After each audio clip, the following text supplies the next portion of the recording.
ensuring that you're taking absolutely all the time that you need to replenish yourself in as many ways as possible, right? Through whatever it is that you need. Often for highly sensitive people, it's time in nature. Make that time in the lunch break or the recess break. Go outside, Yes.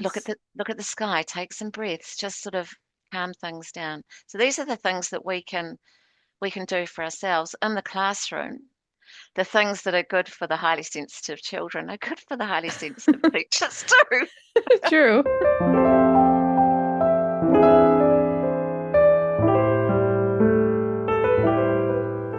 Welcome to Sensitive Stories. This episode is for educational purposes only and is not intended as a substitute for treatment with a mental health or medical professional.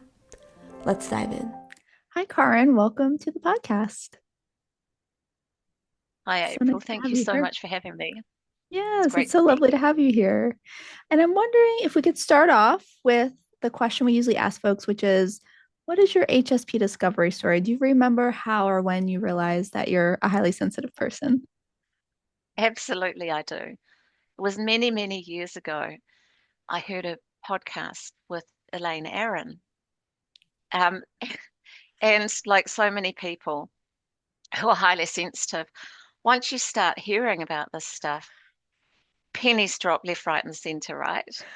So I was literally quite gobsmacked. I thought, this sounds like me, sounded like my late mother, sounded like one of my children. And I was so excited. I rang my dad and I said, Dad, you need to listen to this because this sounds like mum and me and my son. And I rang him up afterwards and I said, so what did you think, Dad? You know what he said? He said, What? oh, what a load of old codswallop.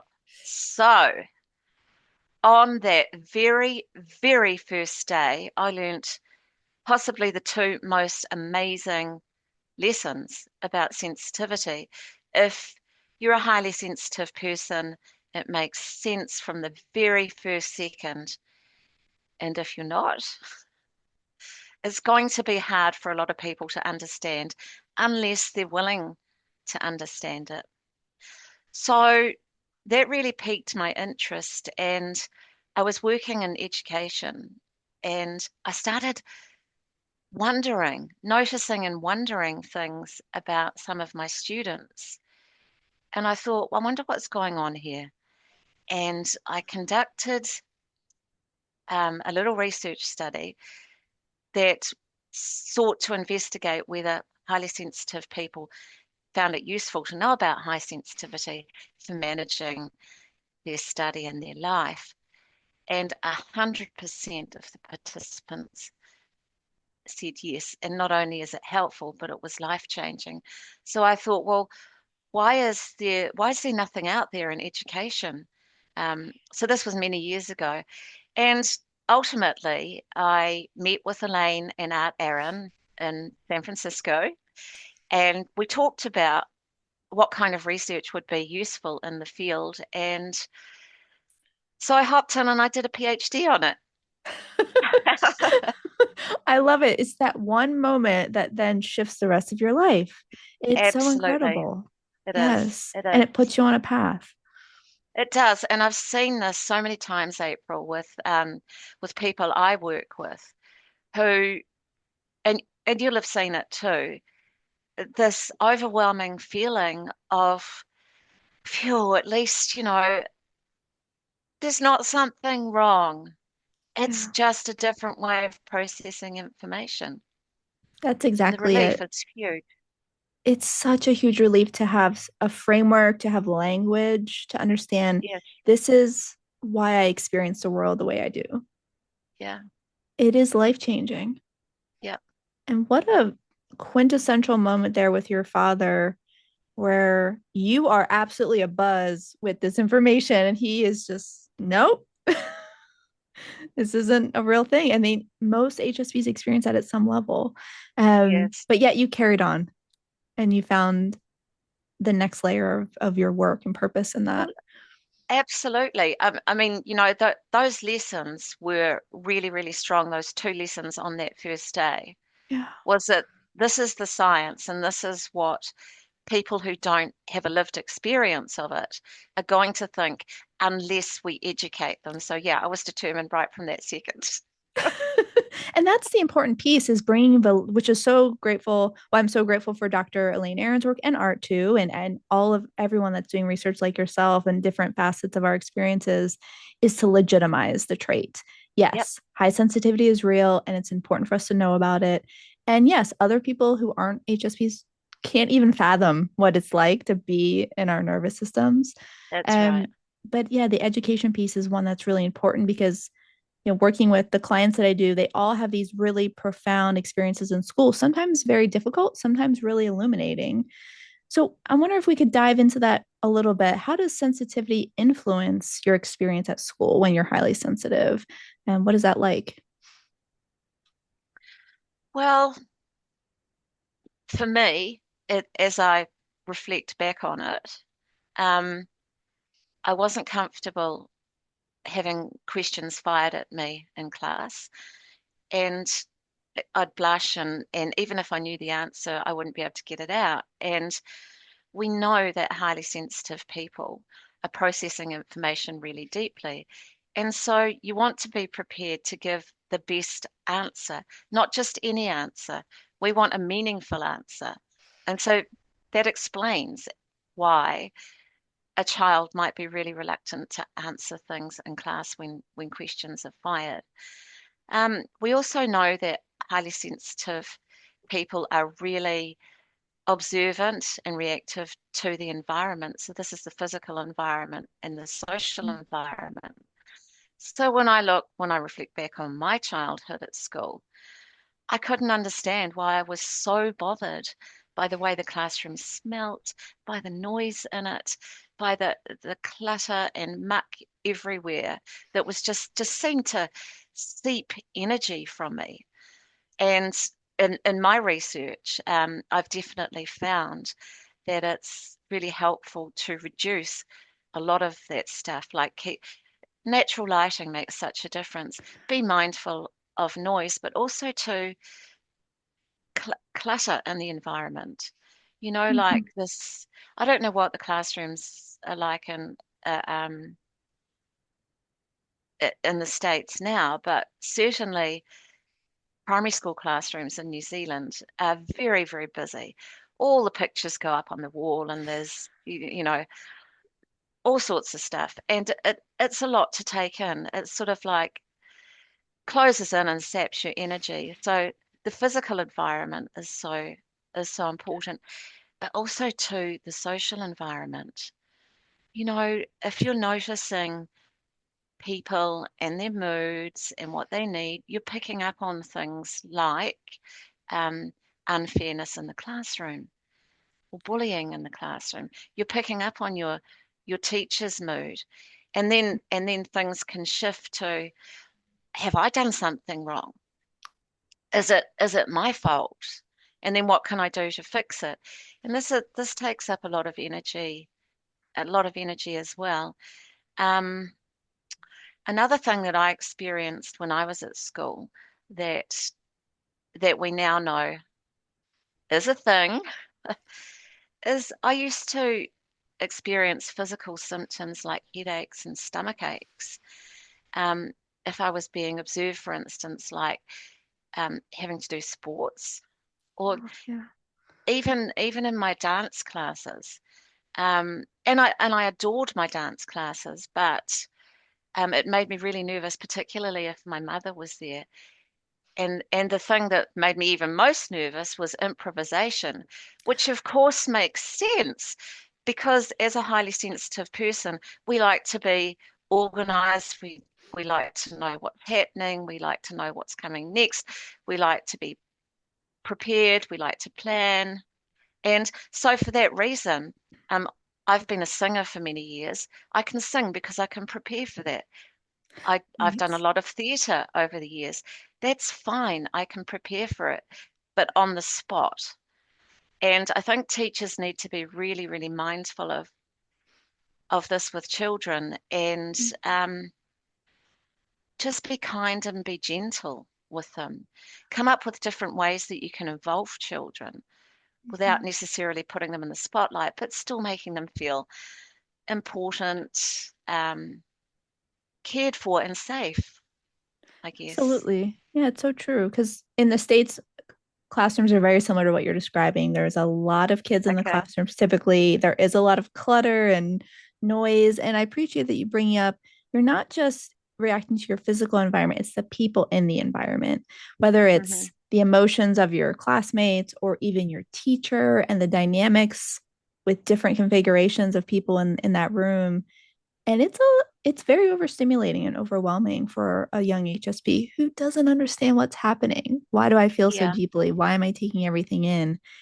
And so you started to talk about, teachers, parents even can be gentle, create a space that's welcoming. I wonder if you could share more about that. How do we help sensitive students feel more supported and not constantly overwhelmed in the classroom? Well, in a classroom, I think it's really important to have a place where children can go quietly just to calm their nervous system down. And also, we know that highly sensitive children take longer to process information. They'll be thinking more deeply about stuff. They need time to assimilate information and ideas. Um, and when they're given time to reflect and assimilate ideas, they develop a deeper understanding of the information.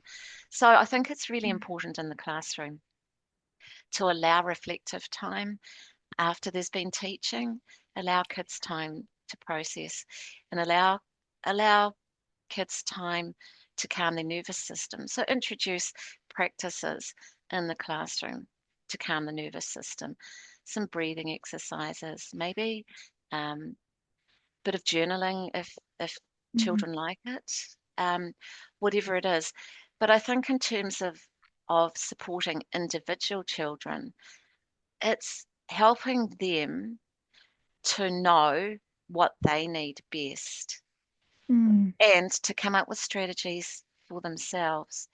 I'm a firm believer in not labeling highly sensitive children as highly sensitive children. mm, I don't think the label's helpful for a child at all.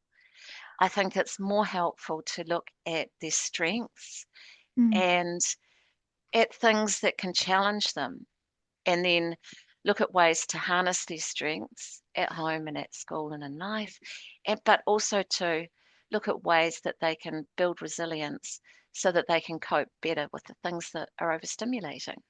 Oh, absolutely. It's an interesting contrast because with adults, you're saying 100%, according to your research, Yeah. value that information. But for a child, you're saying, let's not put the label on yet. Yes. Let's instead lean into their gifts, their strengths. Let them feel that sense of resilience and capability. Can you say more about why saying to a child, you're highly sensitive, why might that not be the best idea? Well, I think for children, it's often not that helpful to label them because labels come with behaviors, expectations, that sort of thing. So I think look at the strengths and look at the challenges. It's different for an adult because they've navigated those strengths and those challenges and they've come up with ways of dealing it and they've had questions along the way about why things are the way that they are. So it gives an answer. But for a child who's still learning to navigate the world, who's still learning how to calm their nervous system, who's still learning how they fit in at school, at home. I think it's just a much better idea to focus Mm, on what they're good at and to come up with ways of dealing with things. Like you might say to a child, like, when when you start feeling like things are getting too heavy or too much for you, what would be helpful? Let's find some ways here. Does it help to go outside? Does it help to take some deep breaths? Does it help to blow some bubbles? Does it help to listen to some calming music? Does it help to cuddle up on some cushions with a blanket? Whatever it is, to just explore ways of doing it. And Mm. I just think that that's a much more healthy way to Yeah. deal with these things for a child. It feels empowering because I think if I was a child and someone gave me a menu of options and I could Yes. choose what fit for me instead of feeling like I need to be put in this box, Yeah, that would be really liberating. And I could see how putting a label, because there's stigma around the word sensitivity, I might start to have ideas about yeah, myself and hold myself back instead of thinking, oh, I can empower myself. I have this toolbox that I can use. And then I get to see more of my strengths when I use those tools. What a gift absolutely. that is. Yeah. Yeah, yeah. And so that's where caregivers and educators can be really helpful for a child. And as we know that in supportive environments, highly sensitive children will absolutely thrive.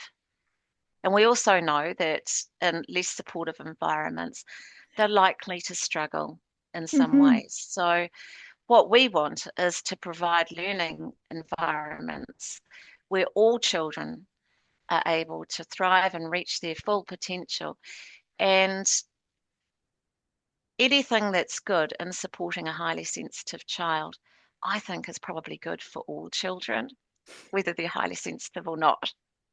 It's absolutely true. Like If you can bolster the highly sensitive kids, they will then go out, not that they have to, but they will support others and be potentially an inspiration.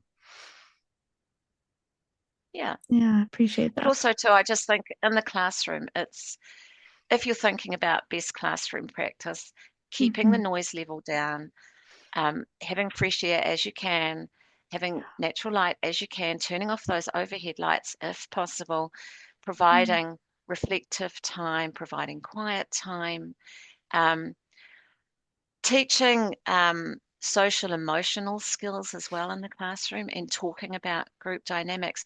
I mean, that's got to be good for all kids, right? Not just the Mm-hmm. highly sensitive ones. Absolutely. Every child needs to be able to regulate their emotions, to understand how to communicate and navigate dynamics between their peers. So, absolutely, if we bring these tools in, yeah, everyone benefits. These are life Yeah, skills, really. yeah, they are. Hmm.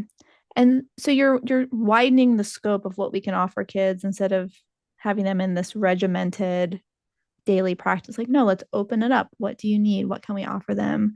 And it's pretty straightforward, simple things like let them go outside, have some space for breathing or journaling. Um, have you seen that make a big difference for kids when they have access to some of those resources? Absolutely. Yeah. Look, it makes a world of difference. But Yeah. the thing is having the conversation, finding out, really, really listening, finding out what works for the child because we're all different, Mm. and highly sensitive people are all different.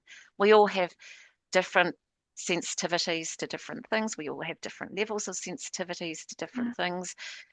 We all have different strengths from our sensitivity, and we all can feel overwhelmed when things just get too much. But it's a personal thing, so it's a case of really listening. What is it that you need? What is it that helps? Yes. I'm And when wondering, yeah, mhm. so when we listen, it provides the space, doesn't it, to It really does. support? Yeah. Yes, exactly. Being curious. I'm curious for anyone who's listening that maybe is a parent of a highly sensitive child, and you said that, starting these conversations is really important. Where do they begin? Do they go to the teacher? Do they go to the principal? Where do we start these Oh conversations? I know it's a gosh, big question. this is a really big question and something that I think needs to be walked very gently Hmm.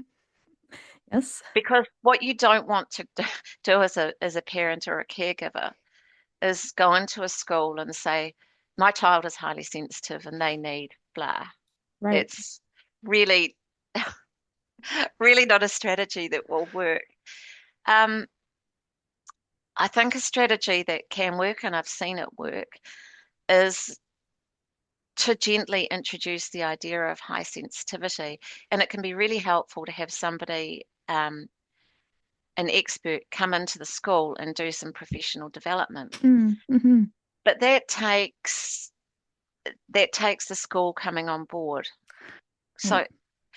So the thing is, April, I think in terms of understanding sensitivity in the education context, we're about where we were with our understanding of dyslexia, say 30 years ago, right? Yeah. So 30 years ago, some people thought dyslexia was a thing, some people didn't. Some people thought it was this, some people thought it was that, and everybody agreed that it was a disability. Right. So 30 years on, it's just part of the normal discourse in education. We just know, we understand that it's a way of processing information, a different way of processing information. Yeah. And there's all kind of assistive technologies out there. So at the moment, we're just starting these discussions in the classroom. Right. So what we need is widespread education about the science of sensitivity, Yes. and trying to get away from some of the pop culture stuff, Mm-hmm. and make sure that people ensure that understand that there is actual science here that backs up this trait, this temperamental trait that exists throughout the world and in other animal kingdoms as well. That's it. We have to really show that this is a legitimate trait. This is not just a fad. It's not, we hear a lot of misinformation on social media about what Yeah, sensitivity is or isn't. It gets mixed up yeah. with a lot of other pieces. So, yeah, if we can come in and provide solid information as Hmm. a foundation, what then do you see shifting if teachers or educators, administrators understand, oh, 30% of our students have a highly sensitive nervous system? What starts to shift, do you think? Well, the things that start to shift is people start to have conversations Mm, about how we can support learning. right. Let's look at the things that we can do to provide an environment where this 30%, up to 30% of people can have the opportunity to thrive. What are the barriers? Let's start taking some of those away. Yes. So I've seen, and this is part of the work that I do, is I work with schools and workplaces as well, to look at how we can make the environment better so that highly sensitive people are supported, Mm-hmm. so that they can get on with the business of doing what it is that they need to do, and they're not Right. constantly overwhelmed by Right. the physical and emotional environment. Mm-hmm. And you're not asking for a lot, a little bit of flexibility, a little bit of resourcing time. The age, because the highly sensitive kids, they will then, I imagine, be very self-directed in that time. At least I know I was as a kid. I knew if I had Ab- the space, I would use it. Absolutely. So one thing that we do know about highly sensitive people, and this comes out of the research as well, is that they have high levels of intrinsic motivation. Right. So when they're given the space to explore and to really think about things, they're highly motivated with what they're doing, and much better able to get into a state of flow, which Mm-hmm. also we know is very important for highly sensitive people, and one of the Yes. reasons why chaotic environments are so distracting, because it stops people getting into the state of flow. Yes, it interrupts that deep processing that our brains so desperately want to do and need to do at school when we're taking in so much information, but also social cues That's and right. sensory information as well. There's a lot of layers coming at us. There, there are. Yes. And like you're saying, we're implementing these subtle changes in the curriculum. It helps every student. Every student needs that resourcing time and they might use it differently, but they also need it. Yeah, It seems like a win-win. that, that's my take on it. Of course, easier said than done, and there's convincing to do. And we're just starting to see the needle move around awareness. It's hard Yeah, though, because we're also seeing a lot of misinformation coming in at the same time. So having to sift through that. I see it yeah. also in the therapy space. A lot of therapists don't believe the trait is real and I've they seen that conflate it too. with, you've seen that too. So there's a lot of work Yeah, to do. Yeah. yeah. Sorry, what were you going to say? They conflate it with? Oh, just other diagnoses, or they think it's mental illness, or maybe it's the same as autism, or there's just a Yeah, lot of misinformation, even in yeah, professional spaces, sadly, that's getting yeah. redistributed. So yeah, happy for people like you coming in and moving the needle a little bit. Yeah. Yes, Trying and to, yeah, trying, yeah. yes. So I imagine part of your work then is not just research, but also, like you said, going into schools, being that professional consultant that comes in and shares more information. What are some of the pieces that you think are most important for educators to know about the traits? Is there one or two things that you make sure that you get across? Well, first of all, I think they need to know that it's a thing. Yeah, it's real. That's that's the most important thing, Mm-hmm. right? So, of course, 30% or thereabouts of our teachers are likely to be highly sensitive, although I suspect it's possibly higher because highly sensitive people will have a tendency to go into helping professions, right? Mm-hmm. And so there is a general understanding by quite a number of teachers. So first of all, accepting that it's a thing, and then being open to what's needed from you as a teacher. I mean, one of the things that teachers need to be really aware of is that their the way that they give feedback is really, really important. Now, I believe all teachers need, try to be as kind as they can when they're giving feedback, but it is just so important for highly sensitive children because they're likely to possibly take take any ideas for improvement as a personal criticism, which then means that they've done something wrong, which then means that there's something wrong with me. And, and it stacks on the mill really. So it's just being really mindful of being really kind with feedback, but also too, it's really important to give feedback quickly because otherwise it's hard to know what direction to go next, right? If you've Mm-hmm. if you've submitted something, an assignment, and you've put your heart and your soul into it, you're going to want to know if you're Yeah. on the right track so that you know how to do a good job next time or do a better job next time. So these sorts of things are really important, Yeah. I That think. resonates even as an adult. Yeah, exactly. It does help to know. So you're not sitting in the unknown, first of all. And then, two, yeah, you have the opportunity to correct before adding on to the work that maybe feels it's going in the wrong direction. So there's less Hmm. shame around that if you get the feedback Yeah, quickly and kindly. yeah. Mm-hmm.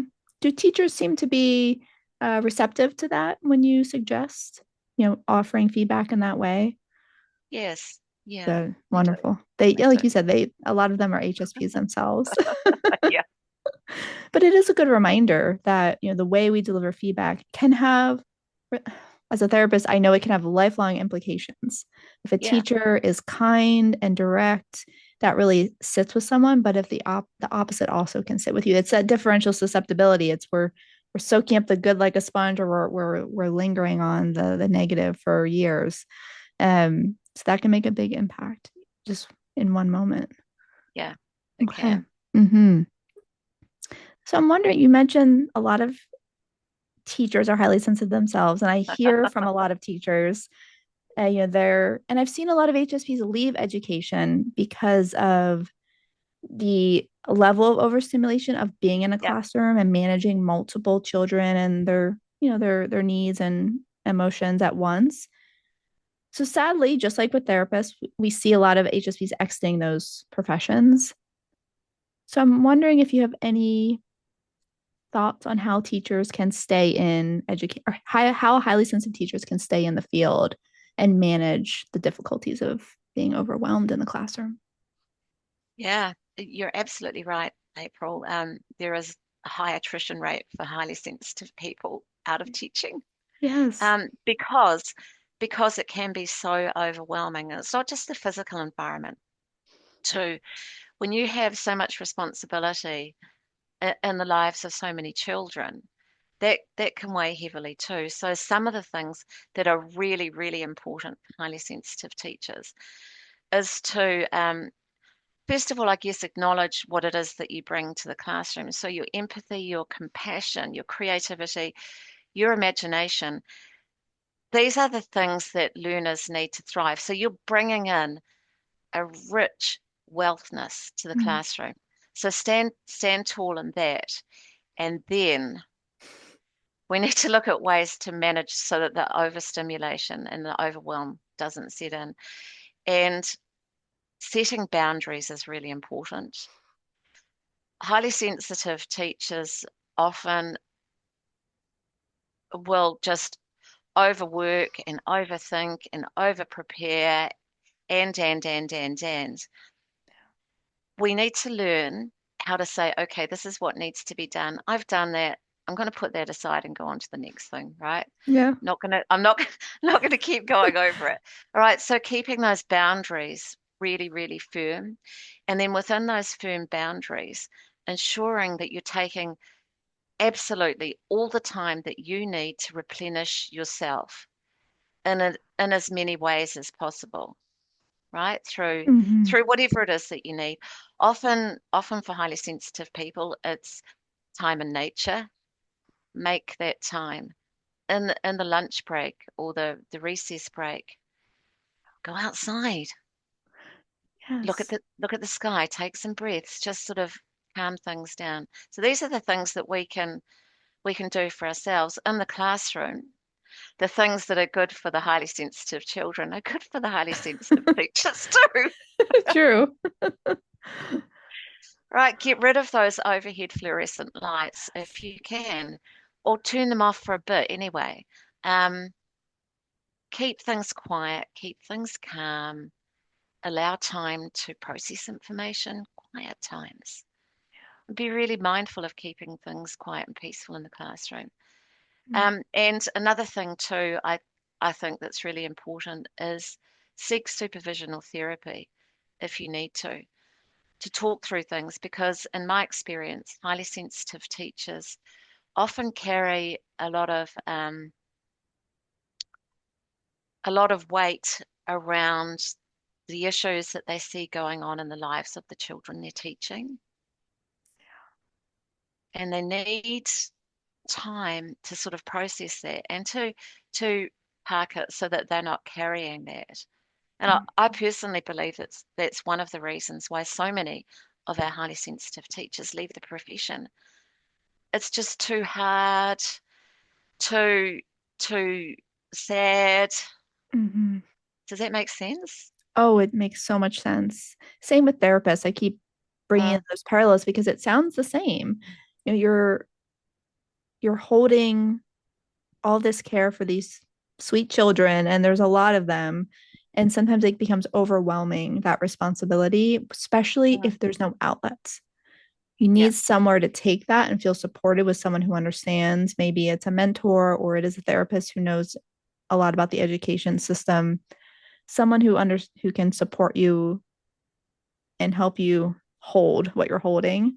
yeah, And absolutely create some limits because yes, you could probably work on something for hours and hours and hours, whether it's lesson planning or setting up the classroom, following up with parents, but there has to be a limit there where you then come yeah, back home to yourself and be a human, not a teacher. yep, Yeah.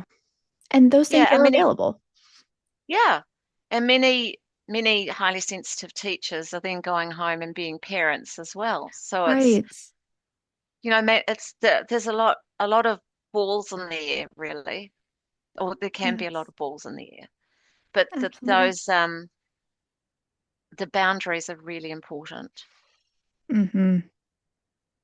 Most essential for any HSP, really. Absolutely.